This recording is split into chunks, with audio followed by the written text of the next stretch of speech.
Halo guys, kali ini kita akan membahas mengenai jin itu tidak bisa membuat pusaka ya. Oke, kita akan bahas secara singkat.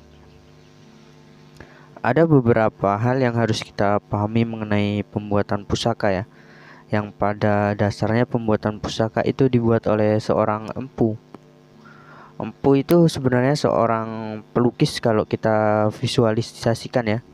Seorang pelukis yang dia mencontoh dalam tanda kutip harus mempunyai keahlian di bidang tersebut, harus mengenal bahan-bahan untuk pembuatan pusaka, dan pusaka tersebut biasanya seperti keris, pedang, tombak, dan lain-lain.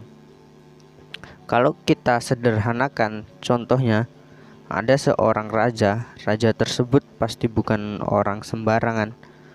Dia mempunyai ilmu kebatinan tingkat tinggi, intinya mempunyai ilmu yang tinggi, dan dia bisa melihat jin, sedangkan jin tersebut membuatkan pusaka untuk si raja dalam bentuk gaib. Pusaka gaib tersebut lalu diberikan kepada raja, sedangkan dimensi manusia dan jin itu berbeda, maka si raja memanggil empu untuk meminta dibuatkan pusaka yang seperti diberikan jin tersebut. Apakah empu bisa melihat pusaka jin? Jawabannya bisa iya dan bisa tidak. Kalau tidak bisa gimana? Ya, si raja perlu mencari seorang pelukis untuk membuatkan gambar tersebut atau desainnya dulu ya, dibuat desainnya dulu. Lalu selanjutnya baru dibuatkan oleh si empu. Tapi pada dasarnya empu zaman dulu memiliki keahlian yang sangat luar biasa. Bahkan banyak sekali pusaka yang berbahan dasar dari batu meteor.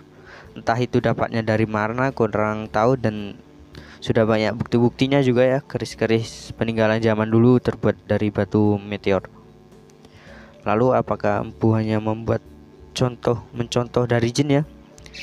Jawabannya tidak juga. Empu bisa membuat pusaka sendiri tanpa melihat desain dari si jin.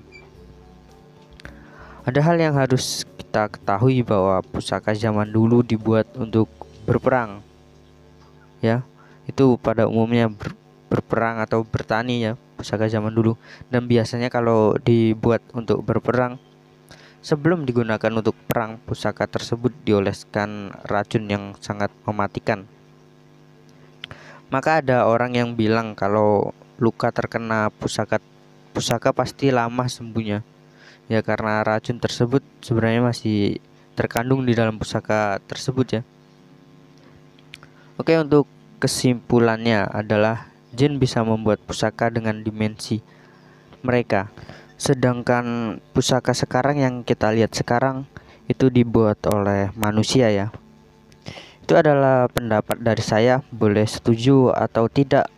Dan kalau tidak setuju anggap saja sebagai video hiburan ya. Oke, mungkin segini dulu video kali ini, sampai jumpa di video selanjutnya.